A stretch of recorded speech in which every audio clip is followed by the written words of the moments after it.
एक ऐसा स्वयं सिद्ध मंत्र जिसके द्वारा आप भूत को कैद कर सकते हैं। सुनने में थोड़ा सा अटपटा लग सकता है और आपको विश्वास भी नहीं हो सकता है कि ऐसा भी कोई मंत्र हो सकता है कि जिसके सिर्फ और सिर्फ 6 शब्द किसी भी भूत को कैद कर सकते हैं। यकीन नहीं हो रहा ना?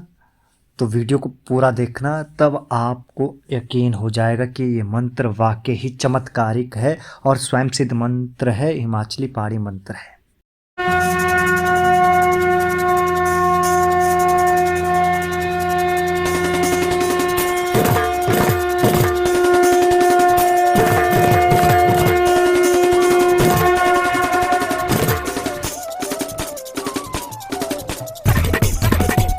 यह चैनल केवल उन साधकों के लिए है जो साधना के क्षेत्र में आगे बढ़ना चाहते हैं और हमारा एक ही उद्देश्य है कि भारतीय प्राचीनतम गूढ़ से गूढ़ विद्याओं के सही ज्ञान से साधकों को अवगत कराना है। आदेश आदेश अलख निरंजन नमो भगवती। कैसे हो आप सभी लोग? आशा और उम्मीद करता हूँ भगवती कृपा से आप सभी लोग ठीक होंगे। आज जिस मंत्र के बारे में आपको बताने वाला हूँ, जिस मंत्र का मैं आपको ज्ञान देने वाला हूँ, वो मंत्र बहुत ही महत्वपूर्ण मंत्र है, बहुत ही प्रभावशाली मंत्र है। इस एक मंत्र से, या मैं यूँ कहूँ कि इन 6 शब्दों से आप किसी भी भूत प्रेत को कैद कर सकते हैं हमेशा के लिए। चाहे वो भूत आपको रास्ते में मिल जाए, या किसी भूत प्रेत से रास्ते में सामना हो जाए, या किसी व्यक्ति के ऊपर भूत प्रेत का असर है, या किसी घर के अंदर भूत प्रेत का वास है, तो आप उस भूत प्रेत को केवल और केवल सिर्फ 6 शब्दों को पढ़कर, मात्र और मात्र 3 बार पढ़कर या 1 बार पढ़कर उसको हमेशा के लिए कैद कर सकते हैं। बहुत ही ज़बरदस्त प्रयोग दे रहा हूँ, बहुत ही ज़बरदस्त मंत्र दे रहा हूँ। शायद मैंने आप सभी लोगों को कई बार लाइव में बताया था कि अगर आपका सामना रास्ते में किसी भूत प्रेत से हो जाए तो आप उसमें क्या करेंगे। अब बड़े बड़े मंत्र तो एक सांस में अब पूरे नहीं हो पाएंगे आपके, और बीच में जो बड़े मंत्रों के शब्द है, डर के कारण वे शब्द छूट जाएंगे, गड़बड़ा जाएंगे, तो आपका मंत्र पूर्ण नहीं हो पाएगा, क्योंकि इतना समय नहीं मिलेगा आपको कि आप मंत्र को एक ही सांस में पूरा कर पाए और उस भूत के ऊपर प्रयोग कर पाए। और इतने में वो भूत प्रेत आपकी पूजा आरती नहीं करेगा थाली लेके कि आओ भैया आप मंत्र पढ़ो और हम आपको पूर्ण मंत्र पढ़ने देंगे, उसके बाद हमारे ऊपर प्रयोग करो, हम आपकी पूजा आरती करेंगे। जितनी देर में आपका मंत्र पूर्ण होगा उतनी देर में वो भूत प्रेत आपके ऊपर प्रहार कर देगा, या आपको लात मार देगा, या उठा के आपको पटक पटक के आपकी चटनी बना देगा। तो ऐसी स्थिति में केवल 6 शब्दों का यह मंत्र आपकी जान बचा सकता है और उस भूत प्रेत को कैद कर सकता है। और इस मंत्र के प्रभाव से वो भूत प्रेत डर के मारे भाग भी नहीं पाएगा, वहीं का वहीं स्तब्ध रह जाएगा, वहीं के वहीं वो खड़ा रह जाएगा इस मंत्र के प्रभाव से, क्योंकि वो एक जगह किलित हो चुका है, कैद हो चुका है और उसके पास भागने का कोई चारा नहीं है। या आप यूँ माने कि आप एक घर के अंदर है, चारों तरफ से पुलिस ने आपको घेर लिया है, अब आप भाग नहीं सकते हैं, भागने की कोशिश करेंगे तो मारे जाओगे, तो आप वहीं के वहीं कैद हो चुके हैं।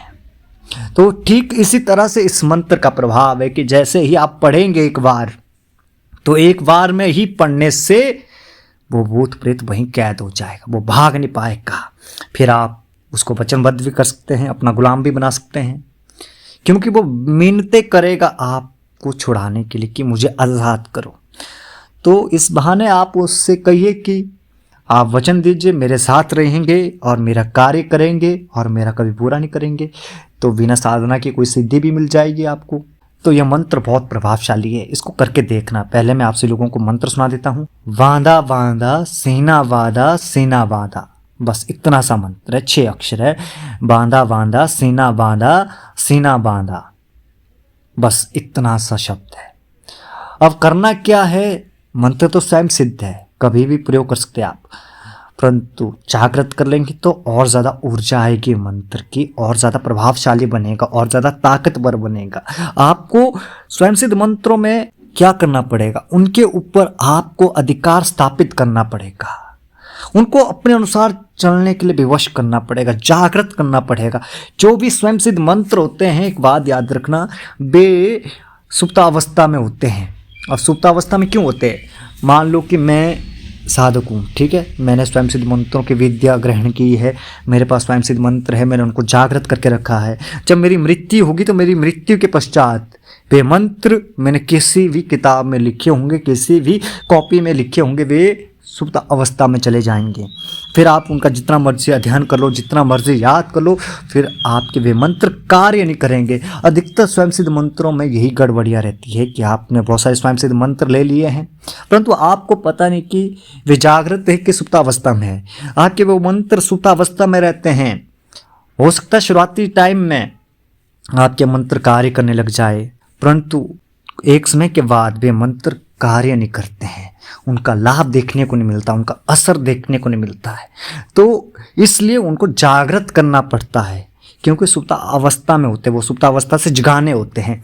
जब जगाओगे तब वे मंत्र पूर्ण जीवन आपका साथ देंगे, आपके हर कार्य में लाभ देंगे। तो इस मंत्र को जगाना कैसे है, जागृत कैसे करना है? पहले तो आपने इस मंत्र को अच्छे से कंठस्थ कर लेना, शब्द की एक भी गड़बड़ी मत करना, सही तरीके से याद करना। याद करने के बाद आपने किसी भी शुभ मुहूर्त में इस मंत्र की 11 माला जाप कर लेना। और जाप के बाद गूगल से, अर्थात गूगल को सरसों के तेल में मिलाकर मंत्र पढ़ते हुए 108 बार आहुति दे देनी है। इतना सा करना है। करना क्या है? 11 माला जाप करना है और 108 आहुति देनी है, बस इतना सा है। ये 11 माला इसलिए बोल रहा हूँ मैं, ताकि आपके मंत्र में आपकी पकड़ हो जाए, आपका मंत्र जागृत हो जाए और आपका अधिकार स्थापित हो जाए। वैसे तो 11 माला जाप करने की भी आवश्यकता नहीं है, स्वयं सिद्ध मंत्र है, परंतु जागृत करोगे तो आपके लिए ही फायदेमंद रहेगा। तो इतना करने के बाद आपका मंत्र जागृत हो जाएगा, फिर आप प्रयोग कर सकते हैं। प्रयोग के समय में आपको ध्यान रखना पड़ेगा कि आप किन किन चीज़ों से आप इस मंत्र का प्रयोग कर सकते हैं। चौराहे की 4 गट्टी लेकर भी प्रयोग कर सकते हैं, पानी पर आप प्रयोग कर सकते हैं, धूल या प्रभूत के द्वारा भी आप प्रयोग कर सकते हैं। अब करना क्या है? अगर हो सामान्य समय, ठीक है, कि किसी व्यक्ति के ऊपर भूत प्रेत है, वो उस व्यक्ति के ऊपर खेल रहा है, सवारी आ रही है, परंतु निकलने का नाम नहीं ले रहा है, बड़े जतन कर लिए, तो उसमें आपने करना क्या है? चौराहे की 4 गट्टी या फिर पानी को अथवा धूल को या फिर भभूत को मंत्र से अभिमंत्रित करना है। अभिमंत्रित करना है 7 बार। एक बार मंत्र पढ़ेंगे, एक फूंक मारेंगे, इस तरीके से आपने 7 बार मंत्र पढ़ना है, 7 फूंक मारना है और फिर आपने उस रोगी के ऊपर फेंकना है। वो गिट्टी फेंक सकते हैं आप, अगर गिट्टी अभिमंत्रित की है। अगर पानी अभिमंत्रित किया है, पानी के छिंटे लगवा सकते हैं, या धूल अभिमंत्रित की है, धूल अर्थात मिट्टी अभिमंत्रित की है तो मिट्टी को फेंक सकते हैं, या फिर भभूत अभिमंत्रित की है तो भभूत को फेंक सकते हैं। तो फेंकने के बाद वो भूत प्रेत कैद हो जाएगा। कैद होने के बाद आप व्यक्ति का उतारा कीजिए और उसको उतारे में उतार कर किसी वृक्ष में या किसी स्थान में आप उसको स्थापित कर दीजिए, कैद कर लीजिए, ठीक है। अगर आप रास्ते से जा रहे हैं या शमशान से होकर जा रहे हैं और उसमें आपको भूत प्रेत से सामना हो गया, तो करना क्या? आपने थोड़ी सी धूल अपने आसपास से उठा लेनी है रास्ते से, ठीक है, और मंत्रों को एक बार पढ़ना, एक फूंक मारनी है और उस भूत प्रेत की तरफ फेंक देनी है, तो भूत प्रेत कैद हो जाएंगे। है ना, ज़बरदस्त प्रयोग, आपके कार्य में आएगा, आपके काम आएगा मंत्र। इसको कर लीजिए, ठीक है। आज के लिए बस इतना ही, मिलते एक नए वीडियो के साथ, एक नए प्रयोग के साथ। तब तक के लिए आप सभी को नमो भगवती। आदेश आदेश अलख निरंजन। अगर आप चाहते हैं कि प्राचीन तंत्र के ये रहस्य लुप्त ना हो जाए और आगे भी आप तक पहुंचते रहे, तो आप आगम रहस्य परिवार से जुड़ने के लिए सब्सक्राइब बटन जरूर दबाएं। इस ज्ञान को अपने मित्रों के साथ शेयर करें ताकि सनातन संस्कृति का प्रचार हो सके।